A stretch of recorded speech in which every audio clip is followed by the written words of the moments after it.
اليوم سوينا هاي الفكرة للسكرين مثلي، بانه انا ما اقدر اكل هم ضغط السكر، ما اقدر اكل المالح. فاخذنا باذنجان او شجر، لوثناه، حطينا عليه سماق او نمو بصره مطحون، واحد من عندهن، وسوينا هيك حطيناه شوي.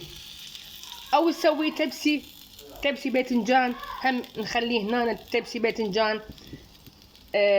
اول شيء نشيفه وبعدين نملحه ونحط له لمن سماق او نمو بصره، ونخليه بهاي الطريقه وينشوي شويه شويه، يعني مرحله قسم. اول شيء هنا نسوي، اول شيء بهاي نحضره، نقطعه ونشيفه كبار، ونحط له سماق بالكيف.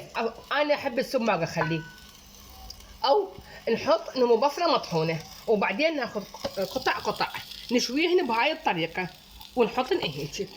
اما مقبلات او نسوي تبسي. وبالعافيه حبيت افيدكم بهاي الفكره، لان اني كلش استمتعت بهاي الفكره، والف عافيه. جربوها وشوفوا ما تخسرون.